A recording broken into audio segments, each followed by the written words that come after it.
sa pinakadulong bahagi ng Barrio San Carlos ay naninirahan si Mang Fernando, isang simpleng magsasaka na kilala ng lahat bilang masipag, matiyaga at may mabuting puso. Hindi siya mayaman, ngunit sapat ang kinikita niya upang maitawid ang pang-araw-araw na pangangailangan.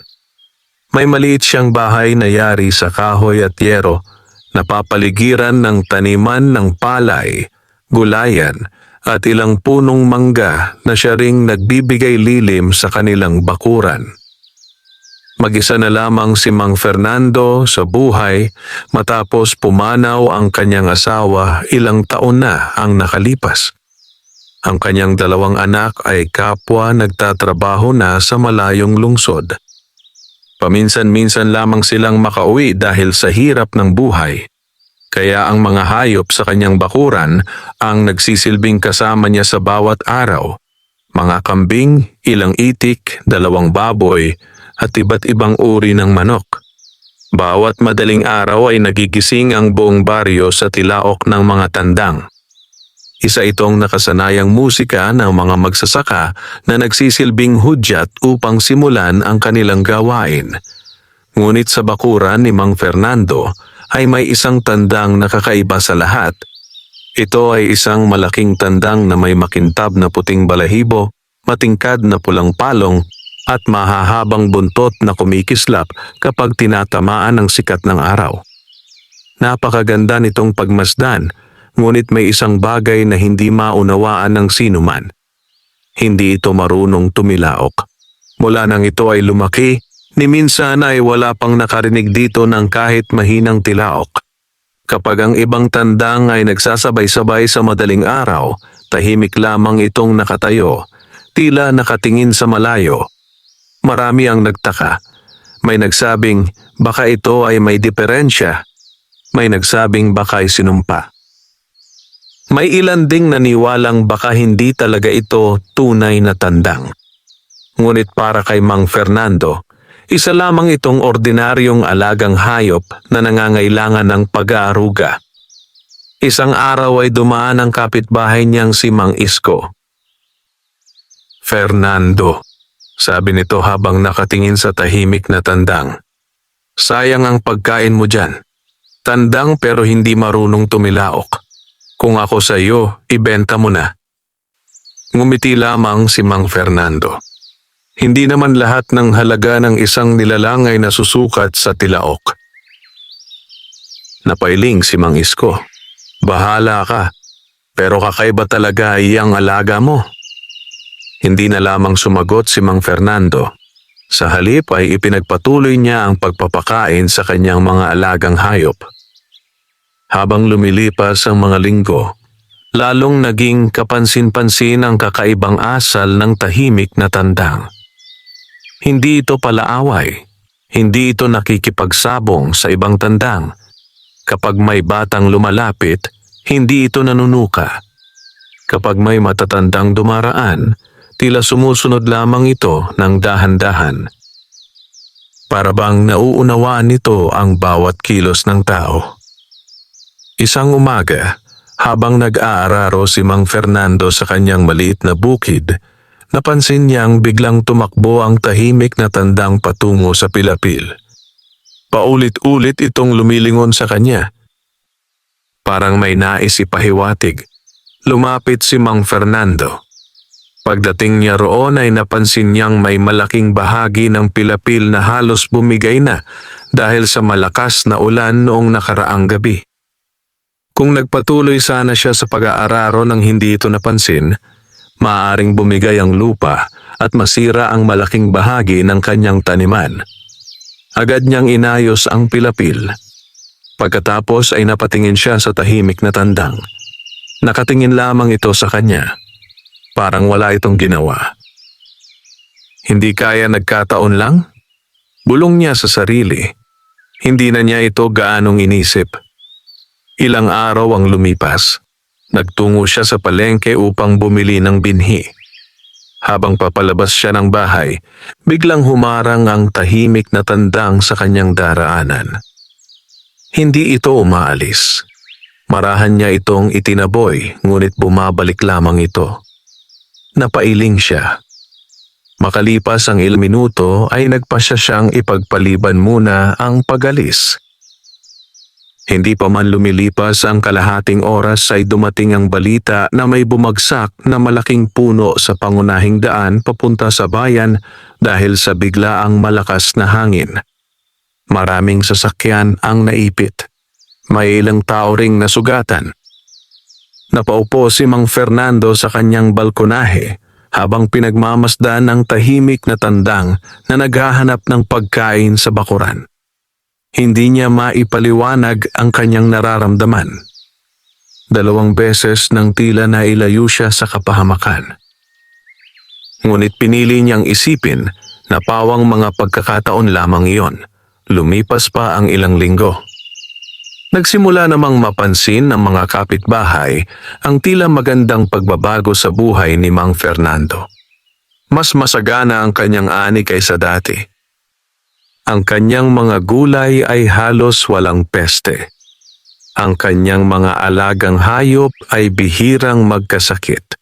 Ang kanyang mga punong mangga ay namunga ng mas marami kaysa karaniwan. Naging usap-usapan ito sa buong baryo San Carlos. May nagsabing napakaswerte lamang niya. May nagsabing magaling talaga siyang magsaka. Ngunit may ilan na nagsimulang ikonekta ang lahat sa tahimik na tandang. Simula nang dumating ang manok na iyon, parang gumanda ang buhay ni Fernando. Unti-unting kumalat ang usapan. Maging ang mga bata ay napapatingin na rin sa kakaibang tandang kapag dumaraan sila sa tapat ng bahay. Ngunit nanatiling walang pakialam si Mang Fernando sa mga sabi-sabi. Para sa kanya, ang lahat ng biyaya ay nagmumula sa Diyos at ang tao ay dapat lamang magsumikap.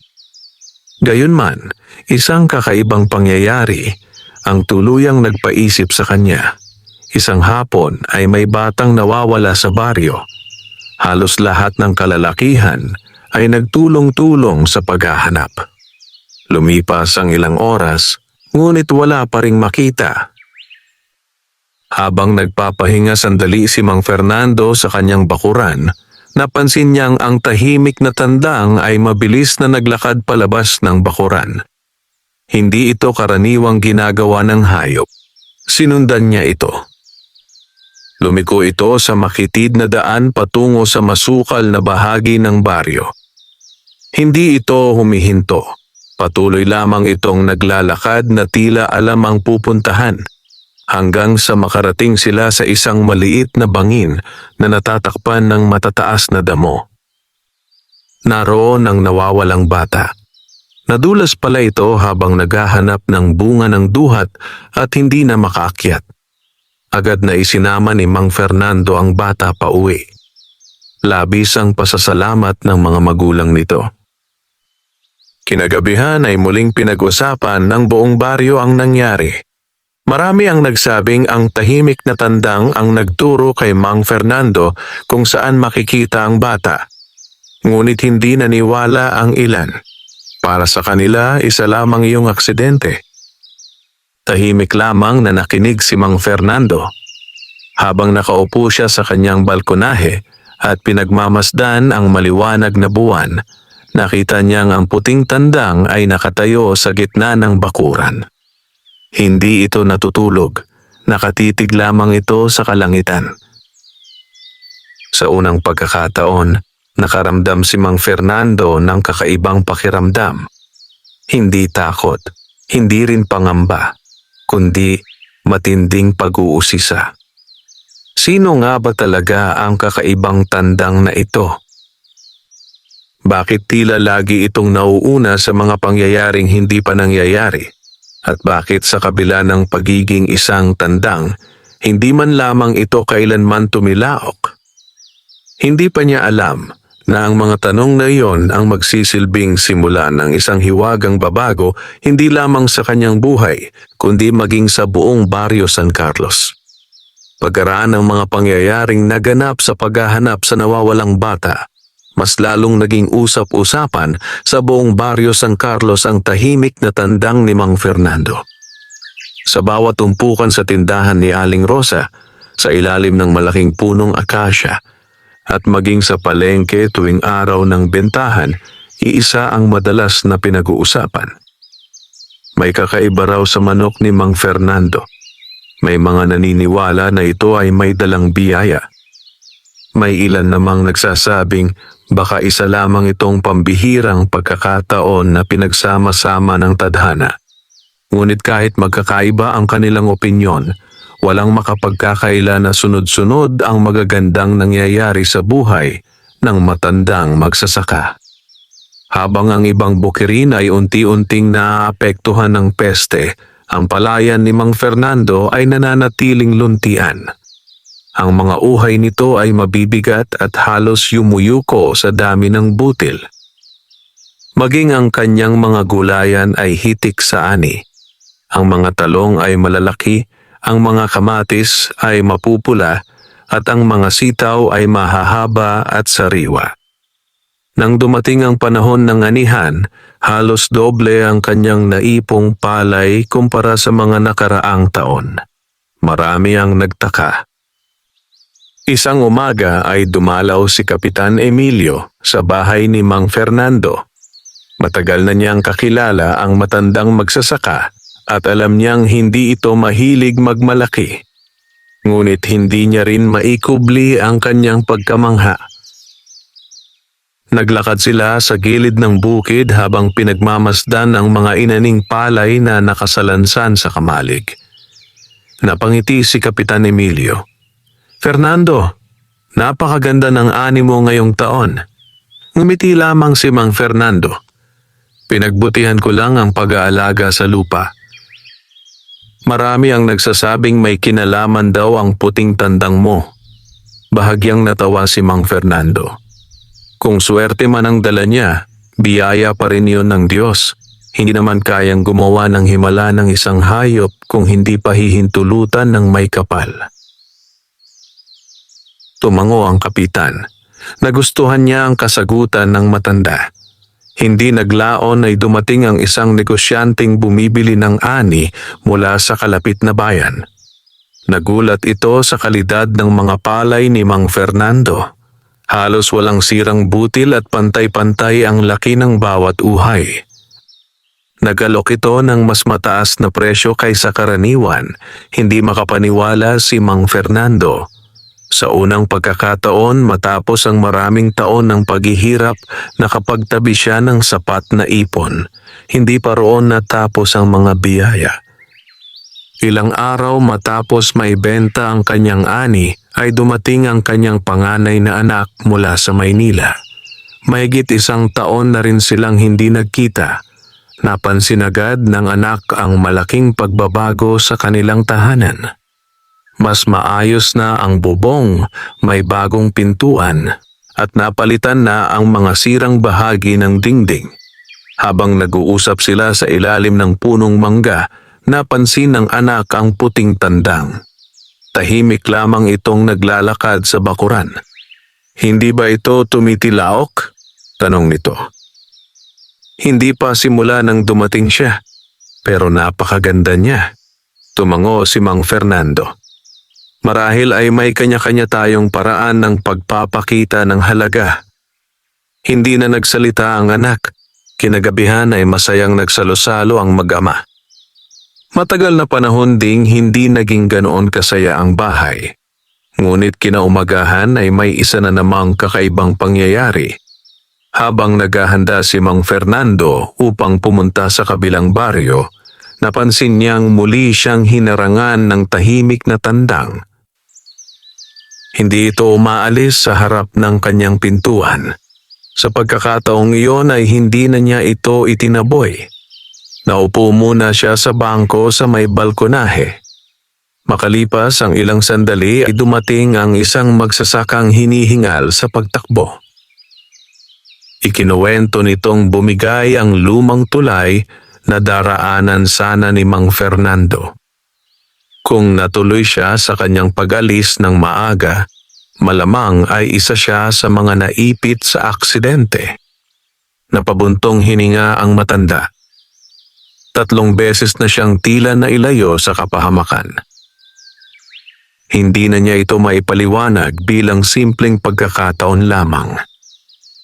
Pagdating ng gabi ay lumapit siya sa puting tandang. Tahimik lamang itong nakadapo sa isang malaking bato sa gitna ng bakuran. Hindi ito natitinag. Hindi rin ito natatakot. Tila ba matagal na nitong hinihintay ang kanyang paglapit. Umupo si Mang Fernando sa tabi nito. Hindi niya alam kung bakit, ngunit tila gumaan ang kanyang pakiramdam. Parang nawawala ang pagod ng kanyang katawan. Parang lumilinaw ang kanyang isipan. Hindi niya iyon maipaliwanag. Lumipas pa ang ilang araw. Isang balita ang mabilis na kumalat sa buong baryo. Ang isang batang may mataas na lagnat na halos mawalan na ng pag-asa ang pamilya ay biglang gumaling matapos dalawin ni Mang Fernando. Wala naman talagang espesyal na ginawa ang matanda. Nagdala lamang siya ng pagkain at taimtim na nanalangin kasama ang pamilya.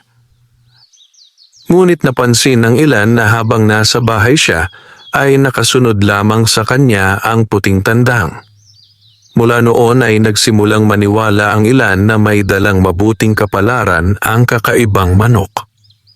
May mga taong nagsimulang dumalaw sa bahay ni Mang Fernando. Hindi upang bilhin ang manok, kundi upang makita lamang ito. May mga mag-asawang matagal nang walang anak na umaasang mabibigyan sila ng biyaya. May mga magsasakang humihiling na sana'y maging maganda rin ang kanilang ani. May mga mangingisdang umaasang magiging masagana ang kanilang huli. Ngunit sa lahat ng bumibisita ay iisa lamang ang sinasabi ni Mang Fernando. Huwag ninyong ilagak ninyong pananampalataya sa isang hayop. Ang biyaya ay nagmumula pa rin sa Diyos. Ang manok na ito ay bahagi lamang marahil ng kanyang hiwaga. Dahil sa kanyang kababaang loob, ay lalo siyang iginalang ng mga tao. Ngunit hindi lahat ay natuwa. May ilan sa baryo na nagsimulang mainggit. Isa na rito si Roman, isang mayamang negosyante ng manok at panabong sa kalapit na bayan. Nang marinig niya ang mga kwento tungkol sa tahimik na tandang, agad siyang nagtungo sa baryo San Carlos. Pagkakita pa lamang niya sa puting tandang ay namangha siya. Hindi pa siya nakakakita ng ganoong kalaking tandang na napakakinis ng balahibo at napakalakas ng tindig. Lumapit siya kay Mang Fernando at nag-alok ng malaking halaga. Halagang sapat upang makabili ng bagong bahay, malawak na bukirin at ilang kalabaw.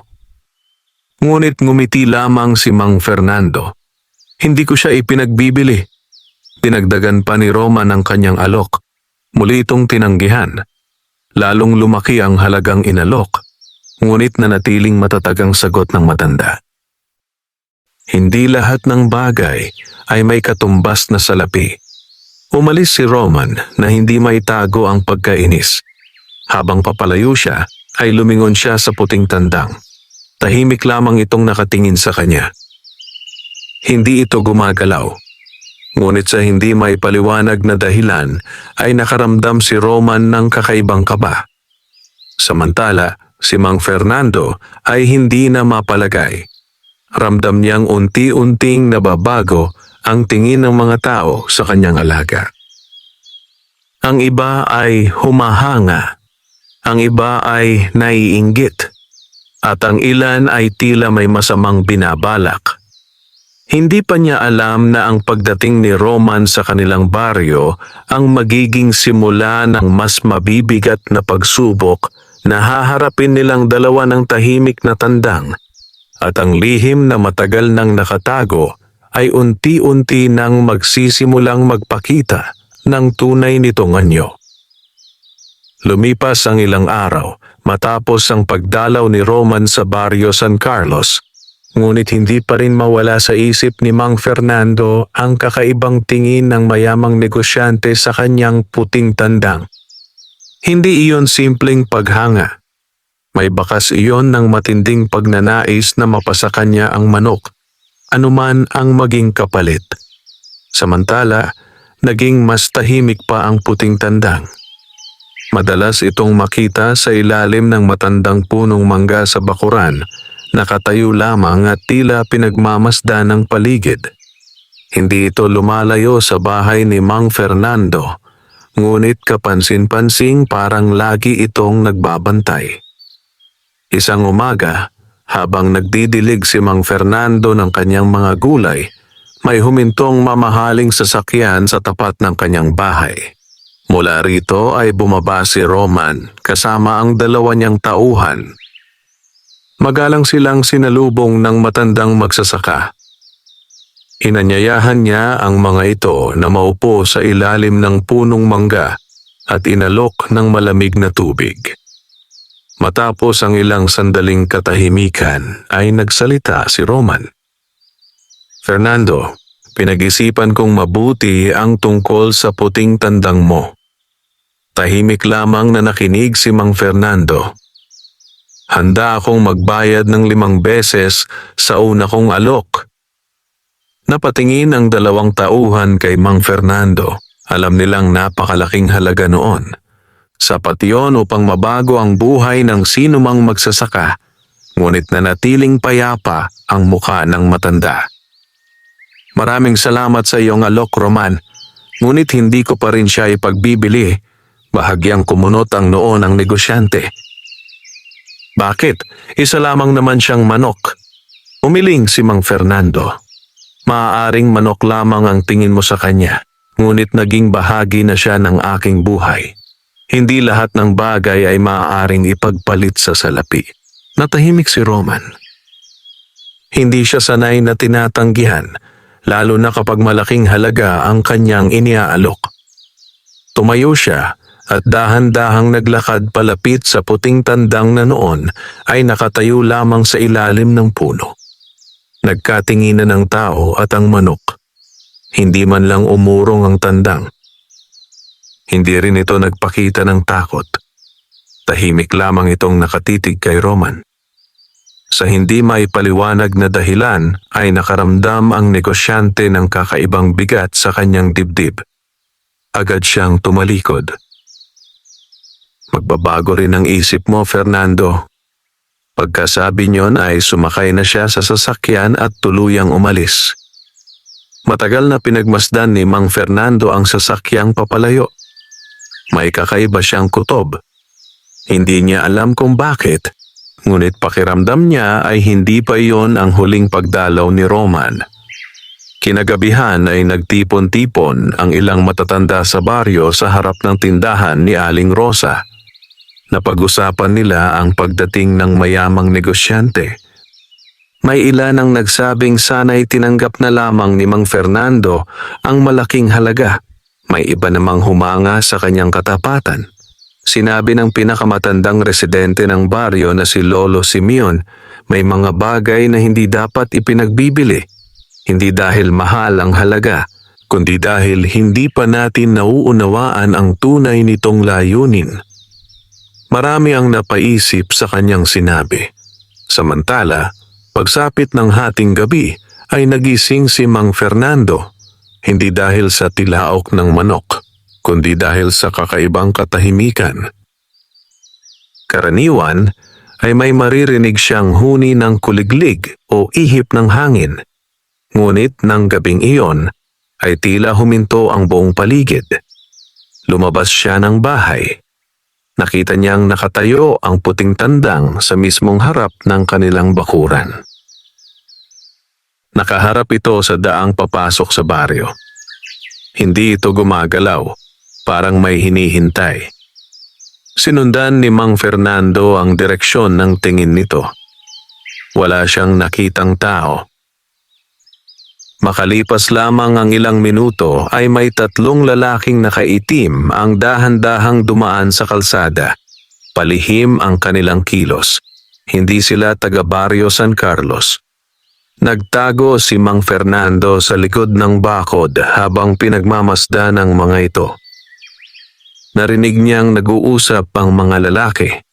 Isa sa kanila ang nagsabing kailangan nilang tiyaking makukuha nila ang puting tandang bago sumikat ang araw. Nanlamig ang katawan ni Mang Fernando. Hindi niya akalaing may magtatangkang magnakaw ng kanyang alaga. Ngunit sa hindi inaasahang pangyayari ay biglang huminto ang tatlong lalaki. Nagkatinginan sila. Para bang may nakita silang nakakatakot sa loob ng bakuran. Isa-isa silang umurong. Pagkaraan ng ilang sandali ay mabilis silang tumakbo palayo. Nagtaka si Mang Fernando. Wala naman siyang nakita. Tahimik pa ring nakatayo ang puting tandang. Hindi ito kumilos. Hindi rin ito gumawa ng anumang ingay. Kinabukasan ay nalaman niyang ang tatlong lalaking nakita niya ay mga tauhan pala ni Roman. Hindi man ito napatunayan, mabilis na kumalat ang balita sa mga karatig baryo. Nang marinig iyon ni Kapitan Emilio ay agad siyang nagpunta sa bahay ni Mang Fernando. Pinayuhan niya ang matanda na maging maingat. Kung totoo ang balitang may gustong kumuha sa iyong manok, hindi sila basta susuko. Nagpasalamat si Mang Fernando. Hindi pa rin siya makapaniwalang aabot sa ganon ang lahat. Sa buong buhay niya ay hindi siya nagkaroon ng kaaway. Ngunit ngayon ay tila may mga taong handang gumawa ng masama dahil lamang sa isang tahimik na tandang. Lumipas ang ilang araw. Isang malakas na bagyo ang nagbabantang tumama sa kanilang lalawigan. Nagmamadaling nag-uwian ang lahat upang ihanda ang kanilang mga bahay. Tinipon ni Mang Fernando ang kanyang mga alagang hayop sa kulungan. Ngunit nang bibilangin na niya ang mga manok, wala ang puting tandang. Agad niya itong hinanap sa buong bakuran. Tinawag niya ito, ngunit walang sumasagot. Habang papalakas ang hangin at papalapit ang ulan, nagsimula siyang mabahala.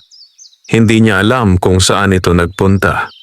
Sa unang pagkakataon mula nang dumating ang kakaibang manok sa kanyang buhay, nawala ito nang walang anumang bakas.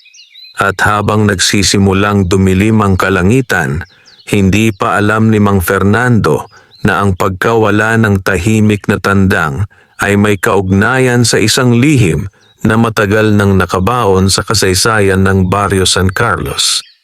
Isang lihim na unti-unti nang magbubukas at magpapabago sa kapalaran ng buong baryo. Mabigat ang dibdib ni Mang Fernando habang patuloy niyang hinahanap ang puting tandang. Habang lumalakas ang ihip ng hangin at unti-unting dumidilim ang kalangitan, wala siyang ibang iniisip kundi ang kaligtasan ng kanyang alaga. Nilibot niya ang buong bakuran. Sinilip niya ang kulungan ng mga kambing, ang likod ng kamalig, ang taniman ng saging, at maging ang maliit na batis na nasa hangganan ng kanyang lupa. Ngunit wala pa rin ang puting tandang. Nagsimula nang bumuhos ang malakas na ulan. Napilitan siyang bumalik sa bahay. Magdamag siyang hindi nakatulog. Sa bawat pagaspas ng hangin sa bubong, ay umaasa siyang maririnig ang paglalakad ng kanyang alaga sa bakuran. Ngunit ang tanging naririnig niya ay ang malakas na ulan at ang ugong ng hangin. Pagsapit ng madaling araw ay tumila ang bagyo. Agad na lumabas si Mang Fernando.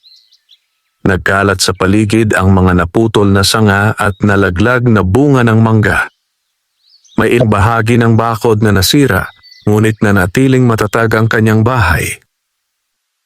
Habang naglilinis siya ng bakuran, ay napansin niyang may mga bakas ng paa ng manok sa maputik na lupa. Hindi iyon papunta sa kulungan. Patungo iyon sa kagubatan sa likod ng baryo. Nagtaka siya. Hindi pa kailanman nagtungo roon ang puting tandang. Sinundan niya ang mga bakas Habang lumalalim ang kanyang paglalakad sa masukal na lugar, napansin niyang tila walang ibang bakas, kundi ang saputing tandang. Tahimik ang paligid, tanging huni ng mga ibon at lagaslas ng tubig mula sa mga dahon ang maririnig. Hindi nagtagal ay narating niya ang isang lumang punong balete. Napakalaki nito. Halos hindi na kayang yakapin ng ilang tao ang kapal ng katawan nito. Matagal nang pinaniniwalaan ng matatanda sa baryo na sagrado ang punong iyon. Marami ang umiiwas na lumapit doon, lalo na kapag sumasapit ang gabi. Huminto si Mang Fernando. Sa ilalim ng balete ay nakita niya ang puting tandang. Tahimik lamang itong nakatayo. Hindi ito mukhang pagod. Hindi rin ito tila naligaw. Parang matagal na nitong alam ang lugar na iyon. "Dito ka pala," mahinang sabi ni Mang Fernando. Ngunit hindi lumapit ang manok. Sa halip ay naglakad ito patungo sa likod ng punong balete. Sinundan niya ito. Sa kanyang pagtataka ay napansin niyang may bahagi ng lupa na tila bagong gumuho dahil sa malakas na ulan. May lumitaw na lumang batong tila dating natabunan ng lupa. Lumapit siya. Napansin niyang may kakaibang ukit ang bato. Hindi niya mabasa ang mga simbolo, ngunit malinaw na hindi iyon likha ng kalikasan. Parang sinadyang ukitin ng tao maraming taon na ang nakalipas. Habang pinagmamasdan niya ang bato, ay biglang dumating si Lolo Simeon. Napangiti ang matanda nang makita si Mang Fernando. "Hinahanap mo rin pala ang batong iyan." Nagulat si Mang Fernando. "Lolo, alam ninyo ang tungkol dito?" Tumango si Lolo Simeon. "Bata pa lamang ako ay naririnig ko na ang kwento tungkol sa batong ito.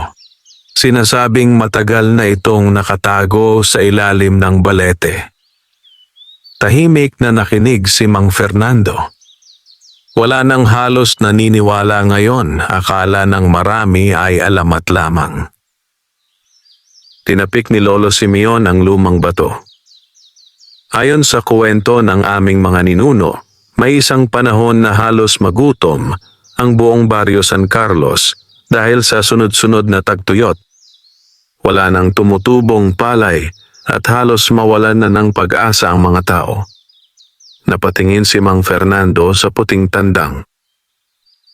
Tahimik pa rin itong nakatayo. Isang umaga raw ay may dumating na kakaibang puting tandang. Hindi rin iyon tumitilaok, ngunit kung saan ito naglalakad ay doon muling bumabalik ang kasaganaan. Nanlaki ang mga mata ni Mang Fernando. Parang, "Oo," putol ni Lolo Simeon. "Katulad ng alaga mo." Hindi makapagsalita si Mang Fernando. Hindi niya alam kung ano ang kanyang paniniwalaan. Nagpatuloy ang matanda. Sinasabi ng alamat na ang tandang ay hindi pag-aari ng sinuman. Dumarating lamang ito kapag may taong karapat dapat mag-ingat sa biyayang ipinagkakatiwala ng Diyos. Matagal na natahimik ang dalawa, walang nagsasalita. Tanging ang mahinang pag-aspas ng hangin sa mga dahon ng balete ang maririnig. Maya-maya ay lumapit ang puting tandang sa malaking bato. Minsan lamang nitong kinaskas ang lupa gamit ang paa. Napansin ni Mang Fernando na may bahaging kumalas sa lupa. Lumuhod siya at dahan-dahang hinukay ang bahagi nito. Hindi nagtagal ay may lumitaw na isang lumang kahong kahoy. Halos nabubulok na ito dahil sa katagalan. Maingat nila itong binuksan. Sa loob ay walang ginto, walang alahas. Sa halip ay may isang lumang kasulatan na nakabalot sa telang kupas na ang kulay. Maingat itong binuksan ni Lolo Simeon. Bagamat mahirap nang basahin ang ibang bahagi, malinaw pa rin ang ilang nakasulat. Nabanggit doon na ang tunay na kayamanan ng Baryo San Carlos ay hindi salapi, kundi ang pagkakaisa, katapatan at kabutihan ng mga taong naninirahan dito. Nakasaad din na kapag dumating muli ang tahimik na puting tandang, darating din ang panahon ng malaking pagsubok. Kapag nanaig ang kasakiman ng tao, mawawala ang biyaya. Ngunit kung mananaig ang kabutihan at pagtutulungan, mananatiling masagana ang baryo sa maraming salinlahi. Napabuntong hininga si Lolo Simeon. Ito ang matagal nang nawawalang bahagi ng alamat. Tahimik na tumingin si Mang Fernando sa kanyang alaga. Mas lalo niyang naunawaan kung bakit tila hindi ito ordinaryong manok. Hindi man ito marunong tumilaok. Tila may layunin ang pagdating nito sa kanilang baryo. Hindi pa sila nakakaalis sa ilalim ng balete nang may marinig silang yabag ng mga paa. May mga taong paparating. Paglingon nila ay nakita nila si Roman at ang ilan nitong tauhan. Malamig ang tingin ng negosyante. Mabilis niyang napansin ang lumang kahon at ang kasulatang hawak ni Lolo Simeon. Unti-unting gumuhit ang isang mapanlinlang na ngiti sa kanyang muka. Sa sandaling iyon ay naunawaan ni Mang Fernando na hindi lamang ang puting tandang ang nais makuha ni Roman. Pati ang lihim na nakatago sa ilalim ng lumang punong balete ay nais na rin nitong mapasakamay. At iyon ang magiging simula ng pinakamabigat na pagsubok na haharapin ng Barrio San Carlos.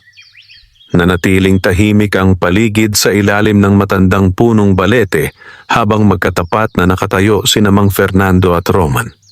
Sa pagitan nila ay ang lumang kahong kahoy, ang sinaunang kasulatan at ang puting tandang na hindi man lamang natinag sa pagdating ng mga bagong tao. Mahigpit ang pagkakahawak ni Lolo Simeon sa lumang kasulatan.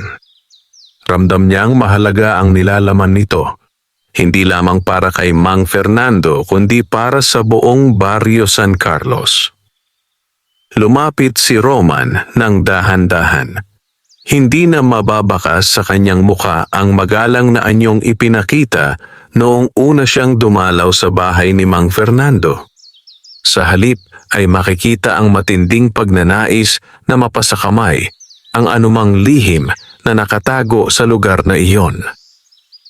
Fernando, mahinahon niyang wika, ibigay mo na sa akin ang kasulatan. Ako ang higit na makakaunawa sa halaga niyan.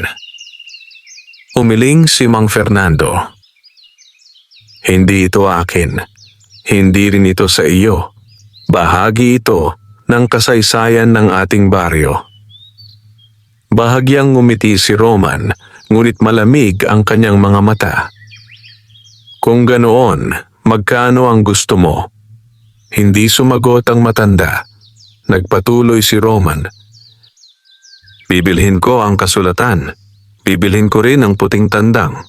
At kung kinakailangan, bibilhin ko pati ang lupang kinatatayuan natin ngayon. Tahimik na umiling si Mang Fernando. May mga bagay na hindi kayang bilhin ng salapi. Unti-unting nawala ang ngiti sa mukha ni Roman. Nilingon niya ang kanyang mga tauhan, parang may nais siyang ipagawa. Ngunit bago pa sila makakilos ay nagsalita si Lolo Simeon. Roman, huwag mong ipagkamali ang alamat sa kayamanan. Ang tunay na biyaya ay hindi napapasa kamay ng taong sakim. Napangiti ng mapait si Roman. Matatandang kwento lamang iyan. Hindi na siya nagsalita pa. Tumalikod siya, dahan-dahang umalis kasama ang kanyang mga tauhan. Ngunit bago siya tuluyang mawala sa paningin nila, ay lumingon siya kay Mang Fernando. Magkikita pa tayo. Nang makaalis ang mga ito, ay tila gumaan ang pakiramdam ng buong paligid. Huminga ng malalim si Mang Fernando. Nagpasalamat siya na walang masamang nangyari. Maingat nilang ibinalik ang lumang kahon sa loob ng isang sako upang maiuwi ito sa bahay. Hindi nila nais na maiwan iyon sa kagubatan. Habang naglalakad pa uwi ay tahimik lamang na sumusunod ang puting tandang. parang isang tapat na tagapagbantay. Pagsapit nila sa bahay ay dumating si Kapitan Emilio matapos mabalitaan ang nangyari. Pinagmasdan niya ang lumang kasulatan. Hindi niya ito lubos na maunawaan, ngunit batid niyang napakahalaga nito. Nararapat itong ingatan, sabi niya. Hindi ito dapat mapunta sa maling kamay. Sumang-ayon si Mang Fernando. Napagpasyahan nilang itago muna ang kasulatan sa isang ligtas na lugar habang pinag-aaralan nila kung ano pa ang ibang kahulugan ng mga nakasulat dito. Kinagabihan ay muling nagtipon ang mga matatanda ng baryo sa bahay ni Mang Fernando. Isa-isang binasa ni Lolo Simeon ang mga salitang malinaw pa sa lumang papel. Habang binabasa niya ang bawat pangungusap ay lalo nilang naunawaan ang mensahe ng kanilang mga ninuno. Hindi raw ang puting tandang ang lumilikha ng swerte. Sa halip, ito ay nagsisilbing palatandaan na ang biyaya ng Diyos ay nasa isang pamayanang marunong magtulungan, maging tapat at magmalasakit sa kapwa. Kapag ang mga tao ay naging sakim at nag-away-away dahil sa kayamanan, unti-unting mawawala ang pagpapala. Matagal na natahimik ang lahat. Napaisip sila. Sa paglipas ng mga taon ay tila unti-unting nakalimutan ng marami ang kahalagahan ng pagkakaisa. Habang pinag-uusapan nila ang kasulatan, ay may isang batang lalaki ang nagmamadaling dumating. Hinihingal ito sa pagtakbo. Ikinuwento niyang may mga hindi kilalang tao raw na paikot-ikot sa paligid ng bukirin ni Mang Fernando. Agad na lumabas ang ilang kalalakihan. Ngunit pagsapit nila roon ay wala na silang nadatnan. May mga bakas lamang ng paa sa maputik na lupa. Nabahala si Kapitan Emilio. Pakiramdam niya ay may nagmamasid sa bahay ni Mang Fernando. Lumipas ang ilang araw. Naging mas maingat ang buong baryo. Tuwing gabi ay may mga voluntaryong umiikot upang tiyaking ligtas ang kanilang lugar. Hindi lamang nila binabantayan ang bahay ni Mang Fernando, kundi ang buong komunidad. Dahil dito ay lalong tumibay ang samahan ng mga tao. Nagdadamayan sila sa gawain. Nagkakaisa sila sa pagbabantay. Nagbubuklod sila sa oras ng pangangailangan. Napansin ni Mang Fernando na habang lalong nagiging maayos ang samahan ng mga tao, lalo ring gumaganda ang kalagayan ng baryo. Masagana ang ani ng mga magsasaka. Mas marami ang huling isda ng mga mangingisda. Mas madalang ang nagkakasakit. Parang unti-unting natutupad ang nakasaad sa lumang kasulatan. Ngunit sa kabilang bayan ay hindi mapakali si Roman. Hindi niya matanggap na nabigo siya. Habang nakaupo sa loob ng kanyang malaking bahay, ay paulit-ulit niyang iniisip ang puting tandang at ang sinaunang kasulatan. Hindi siya naniniwala na alamat lamang ang lahat. Naniniwala siyang may mas malaking lihim na nakatago roon. At kung makukuha niya iyon, lalo pang lalaki ang kanyang kayamanan at impluensya. Dahil sa labis na kasakiman, ay gumawa siya ng isang lihim na plano. Nagpasya siyang maghanap ng taong marunong bumasa ng mga sinaunang kasulatan upang matuklasan ang tunay na kahulugan ng alamat. Hindi niya alam na sa kanyang paghahanap ay may mabubuksan siyang katotohanang hindi niya inaasahan. Isang katotohanang mag-uugnay sa kanyang sariling pamilya sa misteryo ng tahimik na puting tandang. Samantala, sa Barrio San Carlos, tahimik na nakaupo si Mang Fernando sa kanyang balkonahe habang pinagmamasdan ng puting tandang na naglalakad sa ilalim ng liwanag ng buwan.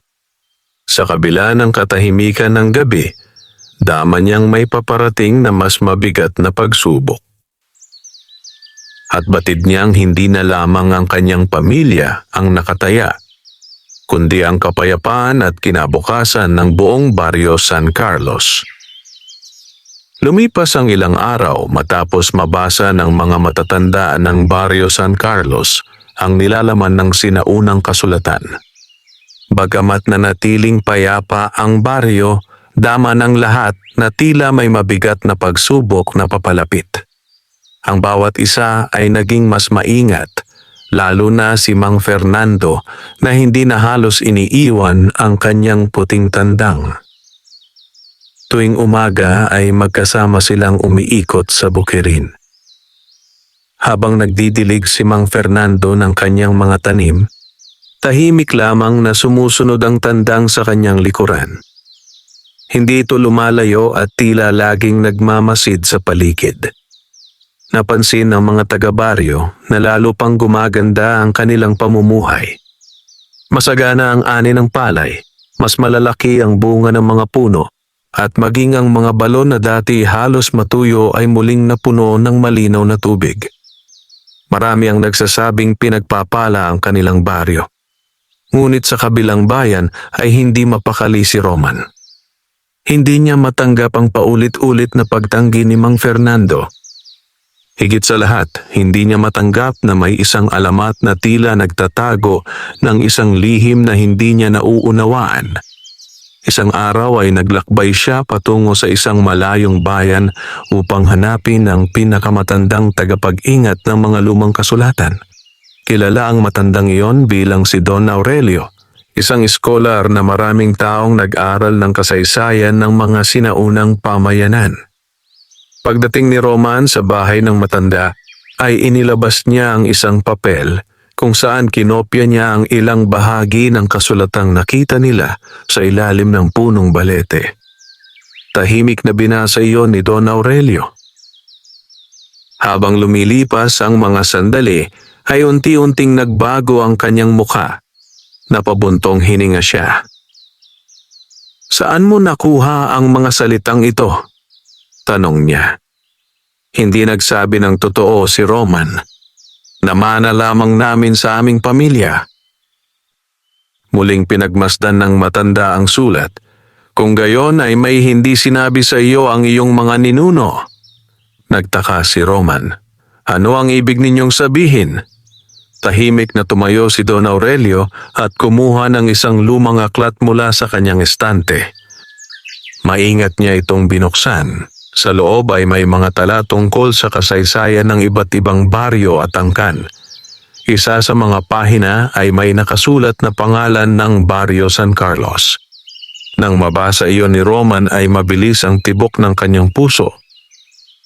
Ayon sa tala, maraming taon na ang nakalipas ay may dalawang magkapatid na namuno sa lugar. Ang nakatatandang kapatid ay kilala sa pagiging tapat at makatarungan.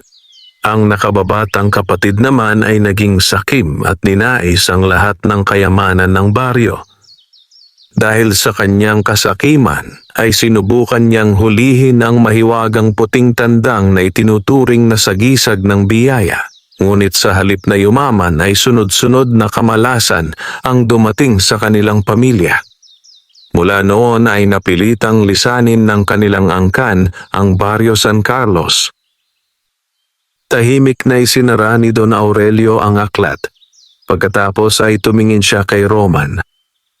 "Ang apelyido mo ba ay kabilang sa angkang iyon?" Hindi agad nakasagot si Roman. Unti-unti niyang naalala ang mga kwento ng kanyang yumaong lolo. Noon pa man ay may nababanggit itong isang baryong hindi na nila kailanman binalikan. Ngunit hindi nito ipinaliwanag ang dahilan. Ngayon lamang niya naunawaan ang lahat. Ang kanyang pamilya pala ang dating umalis sa Baryo San Carlos. At ang dahilan ay ang kanilang kasakiman. Hindi niya maitanggi ang biglang pagbigat ng kanyang damdamin. Ngunit sa halip na magsisi ay mas lalo lamang niyang ninais na mapasakamay ang puting tandang. Sa isip niya, kung nabigo ang kanyang mga ninuno noon, siya ang tatapos sa kanilang sinimulan. Nagpasalamat siya kay Don Aurelio at agad na umuwi. Habang bumibiyahe ay patuloy na umiikot sa kanyang isip ang mga nalaman. Hindi niya sinabi kahit kanino ang katotohanan. Samantala, sa Barrio San Carlos ay nagpatuloy ang payapang pamumuhay. Isang hapon ay dumating ang dalawang anak ni Mang Fernando upang dalawin siya. Masaya ang kanilang muling pagkikita. Napansin nilang mas malusog na ang kanilang ama kaysa noong mga nakaraang taon. Mas magaan ang kanyang kilos at mas maliwanag ang kanyang mukha. Habang nag-uusap sila sa bakuran ay lumapit ang puting tandang. Tahimik lamang itong tumayo malapit sa kanila. Napangiti ang bunsong anak. Napakabait pala ng alaga ninyo. Hinaplos nito ang balahibo ng tandang. Hindi ito umiwas. Sa halip ay nanatili lamang itong kalmado. Nang gabing iyon ay nagsalo-salo ang buong pamilya. Matagal nang hindi naging ganon kasaya ang bahay ni Mang Fernando. Ngunit habang sila ay kumakain, ay biglang tumahol ng sunod-sunod ang mga aso sa baryo. Napatingin ang lahat sa labas. May mga ilaw na gumagalaw sa malayo. Parang may mga taong papalapit. Lumabas si Kapitan Emilio kasama ang ilang kalalakihan upang tingnan ang nangyayari. Hindi nagtagal ay bumalik sila. May nakita raw silang mga hindi kilalang lalaki na mabilis ding umalis nang mapansin silang paparating. Hindi nila nakilala ang mga ito dahil sa dilim. Ngunit ramdam nilang may masamang pakay ang mga iyon. Naging mas maigting ang pagbabantay sa baryo. Hindi na lamang ang bahay ni Mang Fernando ang binabantayan, kundi maging ang lumang punong balete at ang daan papasok sa kanilang lugar. Habang pinagmamasdan ni Mang Fernando ang kanyang puting tandang bago matulog, ay napansin niyang muli itong nakatingin sa malayo. Parang may inaabangang mangyari. Hindi na niya mabilang kung ilang ulit na siyang iniligtas ng tahimik na manok. Ngunit sa kanyang puso ay malinaw na ang isang bagay. Hindi na lamang ito isang alagang hayop. Isa itong malaking pananagutan na ipinagkatiwala sa kanya. At sa kabilang panig, habang nakatanaw si Roman sa bintana ng kanyang bahay, mahigpit niyang isinara ang kanyang kamao. Handa na siyang gawin ang lahat upang makuha ang puting tandang at ang lihim na matagal nang ipinagkait sa kanyang angkan. Hindi niya alam na ang susunod niyang hakbang ang magiging dahilan ng pinakamapanganib na gabi sa kasaysayan ng Barrio San Carlos. Makalipas ang ilang araw ay muling bumalik ang payapang takbo ng buhay sa Barrio San Carlos. Abala ang mga magsasaka sa pag-aayos ng kanilang mga bukirin. Ang mga kababaihan ay nagtitipon upang maghanda ng mga ani para sa palengke at ang mga bata ay masayang naglalaro sa malawak na damuhan. Ngunit sa kabila ng tila payapang kapaligiran, hindi mapakali si Mang Fernando. Madalas niyang maalala ang sinabi ni Roman bago ito umalis. Hindi niya maalis sa isip na may binabalak pa itong masama. Isang hapon ay dumating si Kapitan Emilio sa kanyang bahay. Ipinaalam nito na magpapatuloy ang pagbabantay ng mga kalalakihan sa baryo tuwing gabi. Hindi lamang nila pinoprotektahan ang puting tandang kundi ang buong pamayanan. Nagpasalamat si Mang Fernando. Labis niyang ikinatuwa na sa halip na mag-away-away dahil sa alamat, lalo pang nagkaisa ang mga taga-baryo San Carlos. Nang sumapit ang gabi ay tahimik ang buong baryo. Maliwanag ang buwan at halos walang ulap sa kalangitan. Isa-isang namatay ang mga ilaw sa bawat bahay habang ang mga tao ay nagpapahinga matapos ang maghapong trabaho. Ngunit sa may hangganan ng baryo ay may ilang aninong dahan-dahang gumagalaw. Mga tauhan iyon ni Roman. Maingat silang naglakad upang hindi marinig ng mga aso. Bitbit nila ang mga sako at lubid. Ang kanilang pakay ay ang bahay ni Mang Fernando. Hindi nila alam na may mga nagbabantay na mga kalalakihan sa kabilang bahagi ng baryo. Tahimik silang nakarating sa bakuran. Mula sa malayo ay nakita nila ang puting tandang na nakadapo sa ibabaw ng lumang kahoy na bakod. Hindi ito natutulog. Tahimik lamang itong nakatingin sa kanilang direksyon. Nagkatinginan ang mga tauhan. Isa sa kanila ang marahang lumapit. Habang papalapit siya ay biglang huminto ang puting tandang. Hindi ito tumakbo, hindi rin ito lumipad. Sa halip ay nanatili lamang itong nakatitig sa lalaki. Sa sandaling iyon ay nakaramdam ang lalaki ng matinding kaba. Hindi niya maipaliwanag kung bakit. Parang may kung anong pumipigil sa kanya. Muli siyang sumubok na humakbang. Ngunit biglang lumakas ang ihip ng hangin. Nagsimulang gumalaw ang mga sanga ng punong mangga. Kasabay noon ay tila sabay-sabay na nagising ang mga aso sa baryo at nagsimulang tumahol. Nagising si Mang Fernando. Mabilis siyang lumabas ng bahay. Kasunod niyang lumabas ang kanyang mga anak. Narinig din ng mga nagbabantay ang tahol ng mga aso. Agad silang nagtungo sa bahay. Nang makita ng mga tauhan ni Roman na paparating ang mga tao, ay dali-dali silang tumakbo palayo. Ngunit isa sa kanila ang nadulas sa maputik na bahagi ng daan. Naabutan siya ng mga taga-baryo. Hindi siya sinaktan. Sa halip ay mahinahon siyang kinausap ni Kapitan Emilio. Sa una ay ayaw magsalita ng lalaki. Ngunit nang makita niyang hindi siya pinagbubuhatan ng kamay, unti-unti siyang nagsabi ng totoo. Inamin niyang si Roman ang nag-utos sa kanila na kunin ang puting tandang. Nagkaroon ng katahimikan. Marami ang nalungkot. Hindi nila akalaing aabot sa ganoon ang kasakiman ng negosyante. Nang kinaumagahan ay ipinatawag ni Kapitan Emilio si Roman upang humarap sa konseho ng baryo. Dumating ito na tila walang anumang nangyari. Mariin niyang itinanggi ang lahat ng paratang. Sinabi niyang wala siyang kinalaman sa mga lalaking nahuli. Ngunit nang makita niya ang isa sa kanyang mga tauhan na naroon, hindi niya maitago ang pagkabigla. Hindi na siya nakapagsalita. Tahimik na tumingin sa kanya si Mang Fernando. Wala akong galit sa iyo, Roman, mahinahon niyang sabi. Ngunit hindi kailanman magiging daan ang kasakiman upang makamit ang tunay na biyaya.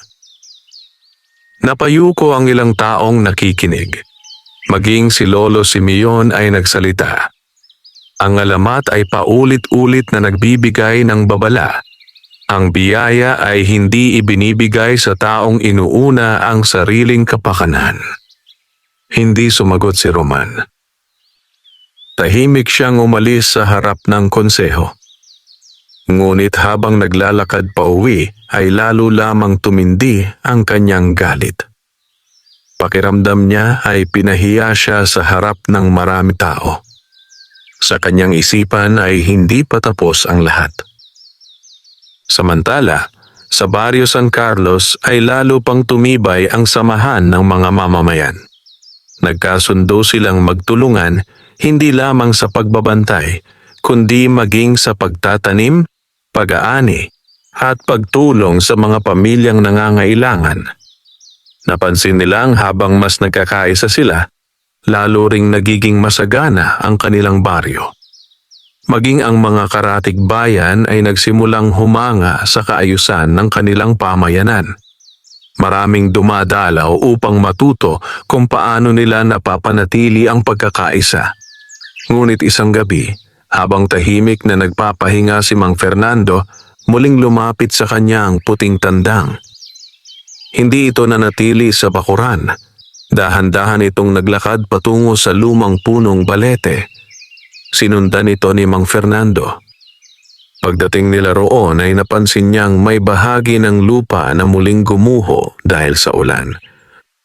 Sa pagitan ng mga ugat ng balete ay may lumitaw na isang batong may panibagong ukit na hindi nila nakita noon. Lumapit siya upang masdan ito. Bagamat hindi niya mabasa ang mga sinaunang simbolo, malinaw na may isang bagong lihim na naghihintay na matuklasan.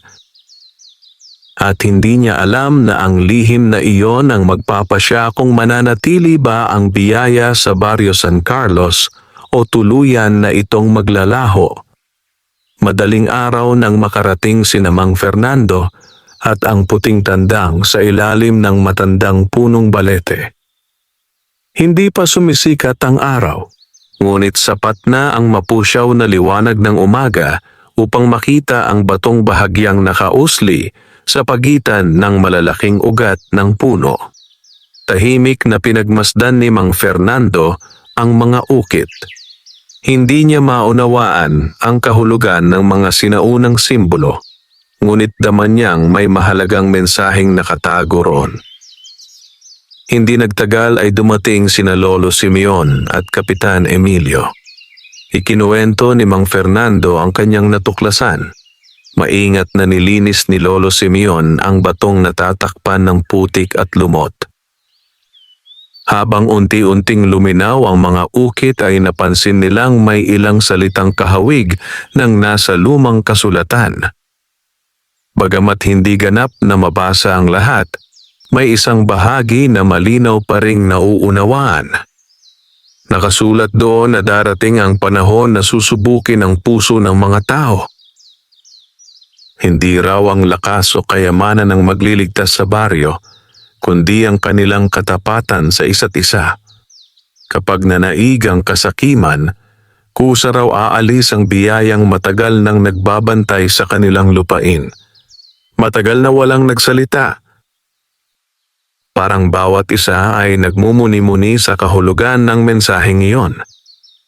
Napatingin si Kapitan Emilio kay Mang Fernando. Sa tingin ko, hindi lamang ikaw ang sinusubok ng alamat. Lahat tayo. Tumango si Mang Fernando. Nakikita ko rin iyon. Kung hindi tayo magkakaisa, mawawala ang lahat ng ipinagkaloob sa atin. Habang sila ay nag-uusap, tahimik lamang na nakatayo ang puting tandang sa tabi ng malaking bato. Hindi ito kumikilos, hindi rin ito nag-aalis ng tingin sa mga ukit. Para bang matagal na nitong alam ang nilalaman ng mga iyon. Samantala, sa kabilang bayan ay lalo pang naging mapait ang kalooban ni Roman. Hindi niya matanggap ang kanyang pagkabigo.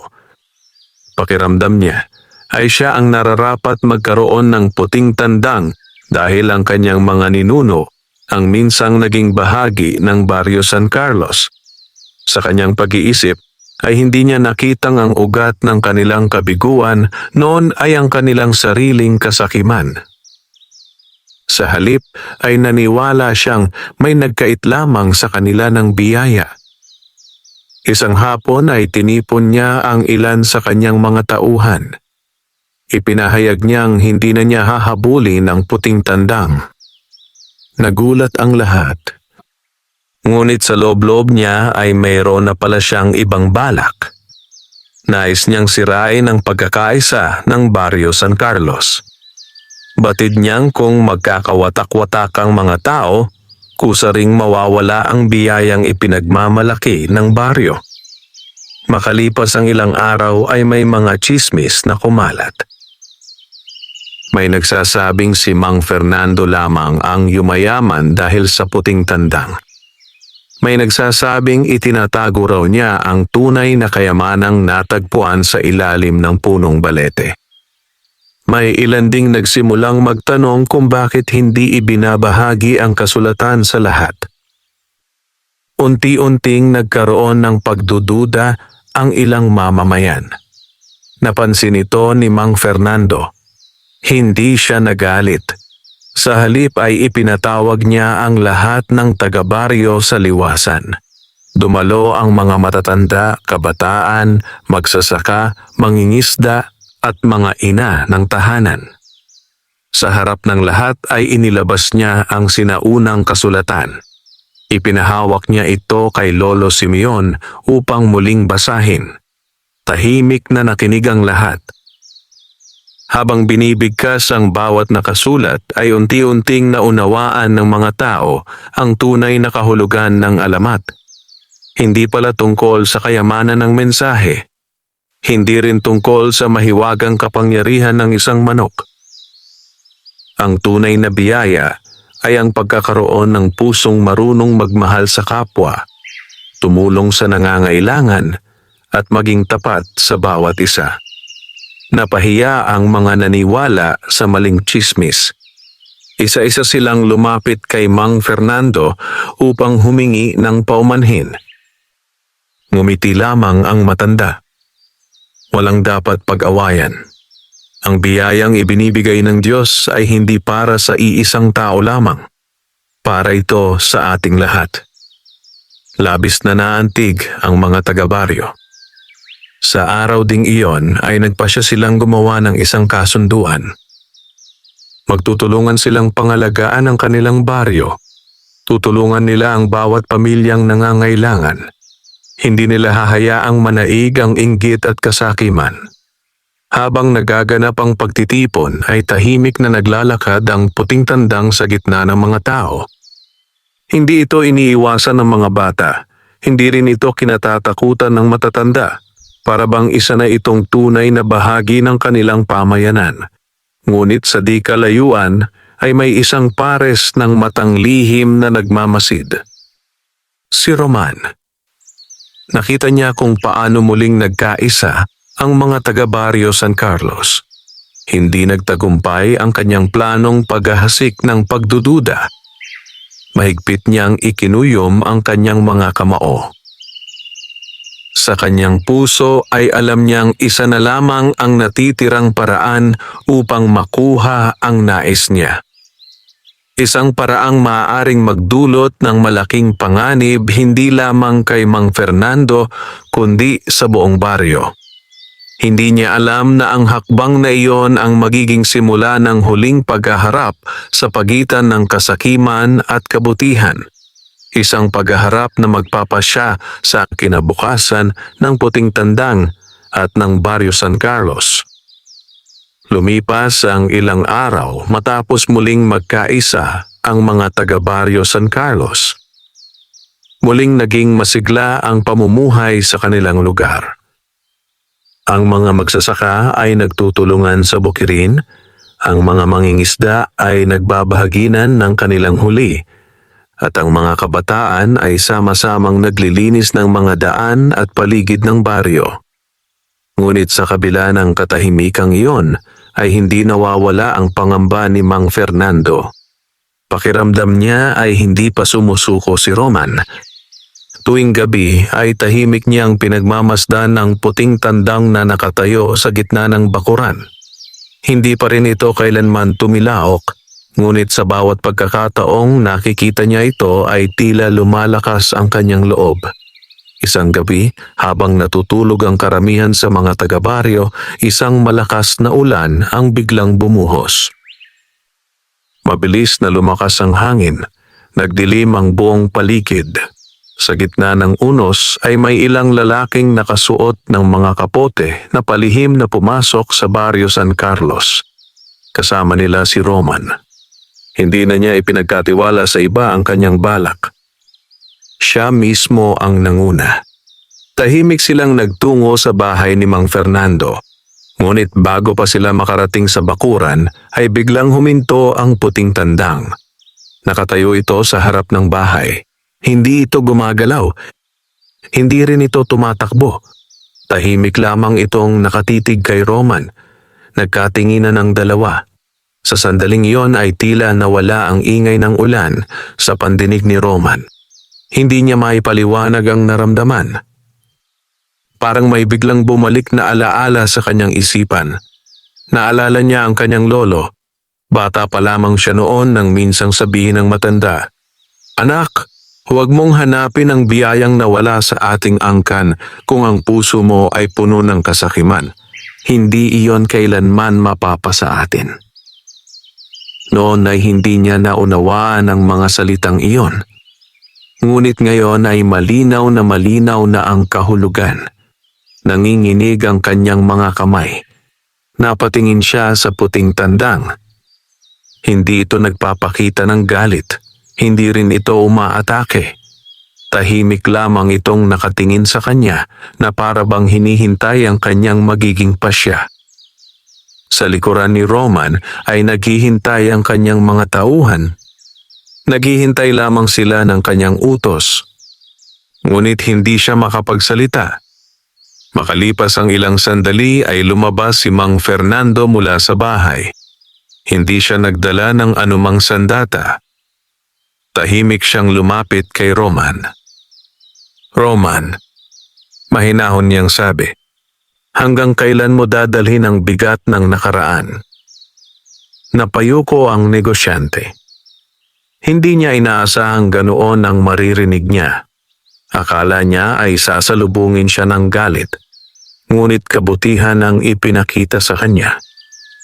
Nagpatuloy si Mang Fernando. Ang biyaya ay hindi kailanman ipinagkakait sa taong marunong magsisi at magbago. Unti-unting napuno ng luha ang mga mata ni Roman. Sa unang pagkakataon matapos ang maraming taon ay inamin niya ang laman ng kanyang puso. Inamin niyang matagal na niyang kinaiinggitan ang kasaganahan ng Barrio San Carlos. Inamin din niyang naniwala siyang ang puting tandang ang susi sa lahat ng kayamanan. Ngunit ngayon ay nauunawaan na niyang nagkamali siya. Hindi ang manok ang nagdala ng biyaya, kundi ang kabutihang namamayani sa puso ng mga taong naninirahan sa baryo.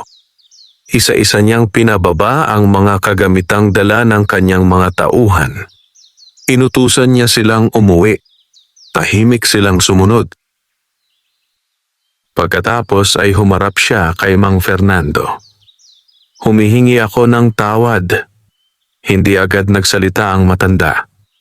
Lumapit siya kay Roman at marahang hinawakan ang kanyang balikat.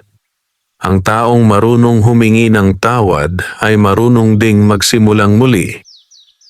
Sa mga sandaling iyon ay dumating ang maraming taga-baryo. Nagising sila dahil sa malakas na ulan at sa pagdating ng mga tao. Nang makita nilang walang nagaganap na gulo ay nagtaka sila. Ikinuwento ni Roman sa harap ng lahat ang kanyang mga nagawa. Hindi niya itinago ang katotohanan. Inamin niyang siya ang nag-utos na nakawin ang puting tandang. Inamin niyang siya rin ang nagpakalat ng mga maling balita upang sirain ang pagkakaisa ng baryo.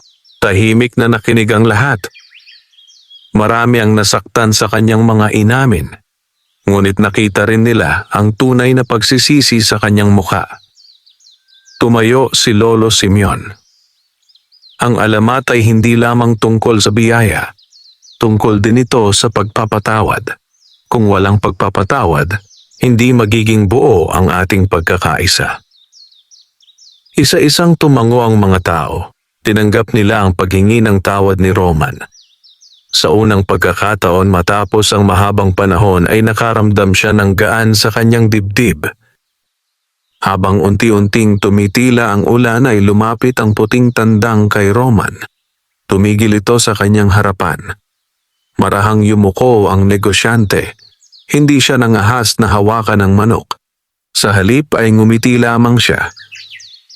Pakiramdam niya ay pinatawad na rin siya ng kasaysayan ng kanyang sariling angkan. Pagsikat ng araw ay muling nagliwanag ang buong Barrio San Carlos. Ang mga ulap ay unti-unting naglaho. Ang sinag ng araw ay tumama sa malawak na palayan na tila mas luntian kaysa dati. Tahimik na nakatayo ang puting tandang sa gitna ng bukirin habang pinagmamasdan ang bagong umaga. Ngunit walang sino man ang nakaaalam na may isang huling hiwagang naghihintay pang mabunyag. Isang hiwagang magpapaliwanag kung bakit hindi kailanman tumilaok ang puting tandang at kung ano ang tunay nitong misyon sa Barrio San Carlos. Matapos ang gabing nagbago sa puso ni Roman, muling naging payapa ang Barrio San Carlos. Ang dating pagdududa ay napalitan ng pagtitiwala at ang dating inggit ay napalitan ng pagkakaisa. Maging si Roman ay nagsimulang bumisita sa baryo hindi na upang kunin ang puting tandang, kundi upang tumulong sa mga magsasaka at makibahagi sa mga gawaing pangkomunidad. Ipinagbili niya ang ilan sa kanyang mga ari-arian at ginamit ang salaping na likom upang ipaayos ang lumang tulay na matagal ng delikado sa mga dumaraan.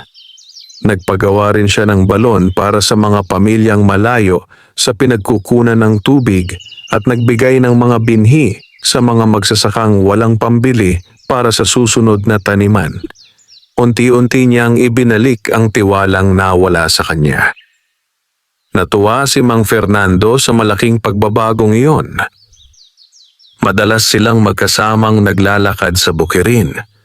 Sa kanilang likuran ay tahimik na sumusunod ang puting tandang gaya ng dati.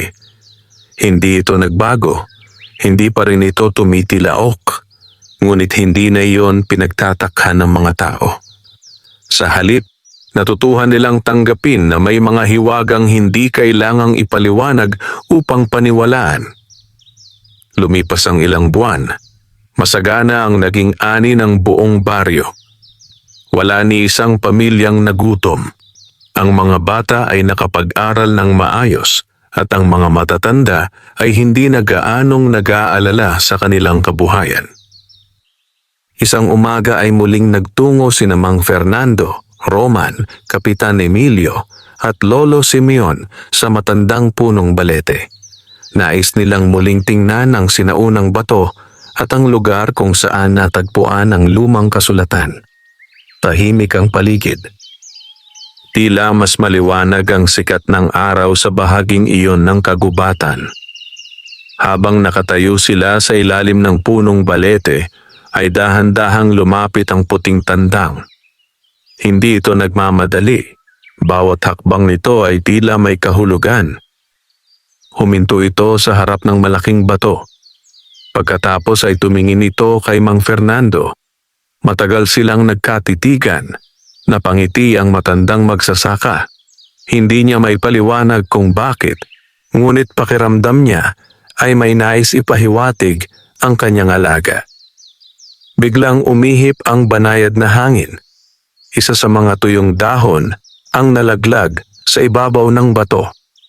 Kasabay niyon ay may bahaging natanggal na lumot at lumitaw ang isang huling linya ng sinaunang ukit na noon ay natatakpan. Maingat itong binasa ni Lolo Simeon. Tahimik ang lahat habang inuunawa niya ang mga salita. Pagkaraan ng ilang sandali ay tumingin siya sa mga kasama. May bakas ng ngiti sa kanyang mukha. Ngayon ko lamang ito lubos na naunawaan. Tahimik na naghintay ang lahat. Ayon sa huling bahagi ng alamat, ang tahimik na puting tandang ay hindi kailanman nilikhang maging tagapagbigay ng swerte.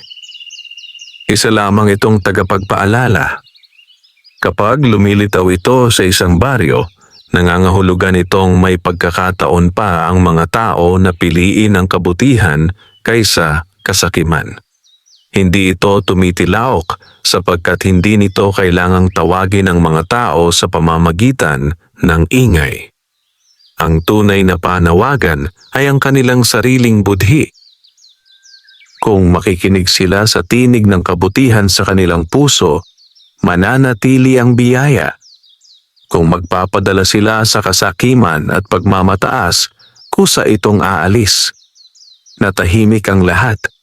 Ngayon nila lubos na naunawaan ang hiwaga. Hindi ang puting tandang ang dahilan ng kanilang kasaganaan. Ang tunay na dahilan ay ang pagbabagong nangyari sa kanilang mga puso. Napaluha si Roman. Naalala niya ang lahat ng kanyang pagkakamali. Kung hindi siya nagpatawad sa sarili at hindi humingi ng tawad sa iba, marahil ay hindi niya kailanman mauunawaan ang mensahe ng alamat. Lumapit siya kay Mang Fernando. Maraming salamat. Kung hindi dahil sa iyong kabutihan, baka habang buhay akong naging alipin ng aking kasakiman. Ngumiti lamang ang matanda. Hindi ako ang nagbago sa iyo. Ikaw mismo ang pumili ng tamang landas. Habang nag-uusap sila ay unti-unting lumakad ang puting tandang palayo. Napansin niyon ng lahat. Sinundan nila ito. Tahimik itong naglakad sa makitid na landas na palabas ng kagubatan. Nakarating ito sa isang maliit na burol kung saan tanaw ang buong baryo San Carlos. Huminto ito roon. Tinamaan ng sinag ng papalubog na araw ang maputi nitong balahibo. Mistulang kumikinang ang buong katawan nito. Tahimik na pinagmamasdan ng lahat ang kakaibang tanawin. Pagkaraan ng ilang sandali ay lumingon ang puting tandang kay Mang Fernando. Napangiti ang matandang magsasaka. Maraan siyang tumango na para bang nauunawaan niya ang nais sabihin ng kanyang matagal na niyang kasama. Pag-ihip ng malamig na hangin ay bahagyang napapikit ang lahat. Nang muli nilang imulat ang kanilang mga mata ay wala na ang puting tandang. Hinanap nila ito sa paligid. Ngunit wala silang nakita ni bakas ng paa. Para itong naglaho sa gitna ng liwanag ng dapit hapon. Hindi na muling nakita ng sino man ang tahimik na puting tandang. Sa halip na malungkot ay nakaramdam ng kapayapaan ang mga taga-baryo San Carlos. Alam nilang natapos na ang misyon nito. Mula noon ay lalo nilang pinahalagahan ang pagkakaisa, katapatan at pagtutulungan. Hindi na sila naghintay ng isang mahiwagang tanda upang gumawa ng mabuti. Nauunawaan na nilang ang bawat mabuting gawa ay isang binhing itinatanim para sa kinabukasan ng buong pamayanan. Lumipas ang maraming taon. Pumanaw si Mang Fernando sa payapang pagtanda, napapaligiran ng kanyang mga anak at apo. Hindi siya nakilala bilang pinakamayamang tao sa kanilang bayan. Ngunit nakilala siya bilang taong may pinakamabuting puso. Taon-taon ay ginugunita ng Baryo San Carlos ang kwento ng tahimik na puting tandang. Hindi nila ito ikinukwento bilang isang alamat ng swerte, kundi bilang paalala na ang tunay na biyaya ay hindi nasusukat sa dami ng salapi, lawak ng lupain o laki ng ani. Ang tunay na swerte ay ang pagkakaroon ng malinis na puso, matapat na pamumuhay at isang pamayanang nagmamahalan at nagtutulungan. At sinasabi ng matatanda na sa mga panahong tila naliligaw ang landas ng mga tao, may ilan pa ring nakapagsasabing nakakita sila ng isang puting tandang na tahimik na naglalakad sa gilid ng bukirin tuwing madaling araw. Hindi ito tumitilaok, hindi ito naghahanap ng papuri. Tahimik lamang itong nagpapaalala na ang kabutihan ng tunay na kayamanang hindi kailanman mawawala, wakas.